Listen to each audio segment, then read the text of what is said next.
ในวันที่26กุมภาพันธ์2026กระทรวงเกษตรกรรมและสิ่งแวดล้อมได้เปิดกองประชุมสรุปเวียกงานเกษตรกรรมและสิ่งแวดล้อมทั่วประเทศประจำปี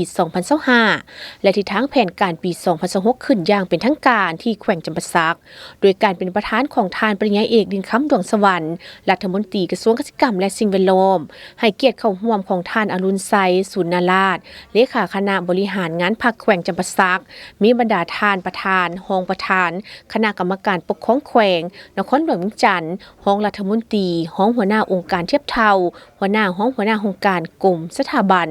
และแผนกเกษตรกรรมและสิ่งแวดล้อมในขอบเขตทั่วประเทศเข้าร่วมอย่างพร้อมเพรียงผลสำเร็จในการจัดตั้งปฏิบัติเวียกงานแขนงเกษตรกรรมและสิ่งแวดล้อมประจำปี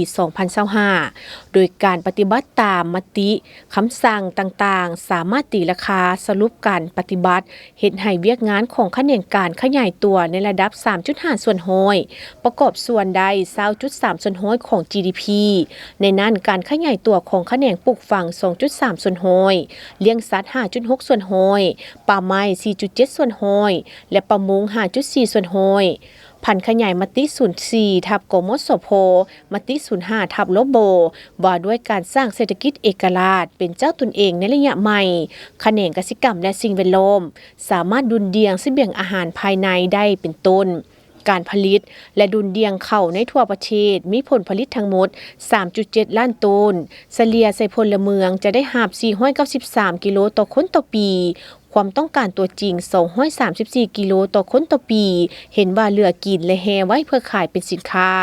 การผลิตและดุลเดียงพืชผักสามารถผลิตได้ทั้งหมด 1.3 ล้านกว่าตันเทียบใส่ความต้องการบริโภค80กิโลต่อคนต่อปีหรือประมาณ 600,000 กว่าตันเห็นว่าเหลือกินและขายเป็นสินค้าการผลิตและดุลเดียงซีนไข่และปลาสามารถผลิตได้ 500,000 กว่าตันปฏิบัติได้98ส่วนห้อยของแผนการทั่วประเทศมีโรงงานผลิตหัวอาหารสัตว์ทั้งหมดจำนวน11แห่งสามารถผลิตอาหารสัตว์ได้จำนวน 900,000 กว่าต้นต่อปี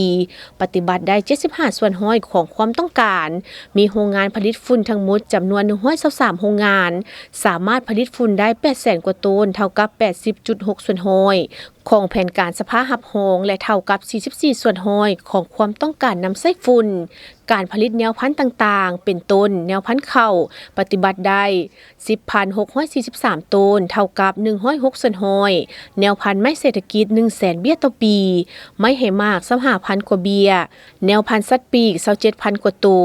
พร้อมกันนี้ก็มีการผลิตแนวพันธุ์งัวพื้นเมืองแนวพันธุ์หมูพื้นเมืองและแนวพันธุ์ป่าซึ่งปัจจัยที่สำคัญเพื่อลดพรการนำเข้าและสามารถดุลเดียงส่งเสริมการผลิตเพื่อสนองภายใน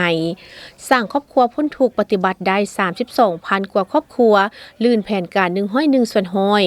สร้างบ้านพ้นทุกข์ได้100กว่าบ้านเท่ากับ 37.33 ส่วนห้อยสร้างครอบครัวพัฒนาได้ 35,000 กว่าครอบครัวเท่ากับ 88.66 ส่วนห้อยสร้างบ้านพัฒนาได้200กว่าบ้านเท่ากับ 70.75 ส่วนห้อยขึ้นทะเบียนออกใบตาดินทั่วประเทศได้จำนวน 181,000 กว่าตนเท่ากับ 60.43 ส่วนห้อยของแผนการปีที่ทางแผนการก็คือคาดหมายสู่ส่วนในปี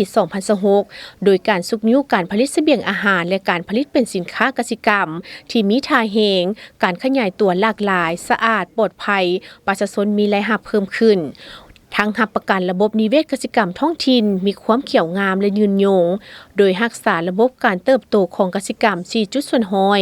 ในนั้นปลูกฝังขยายตัว 4.2 ส่วนห้อยป่าไม้ 5 ส่วนห้อยเลี้ยงสัตว์ 5.2 ส่วนห้อยเลี้ยงป่าและสัตว์น้ำ 5.5 ส่วนห้อยประกอบส่วนเข้าในรวมยอดผลิตภัณฑ์ภายใน GDP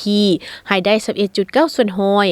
สืบต่อออกใบตาดินอยู่ในเขตป่าไม้ให้ได้ 34,000 ตนและสร้างแผนที่ตอนดินในเขตที่ดินป่าไม้และรับรู้สิทธิ์นำไส้ที่ดินในเขตดินป่าไม้ให้ได้ 26,000 ตน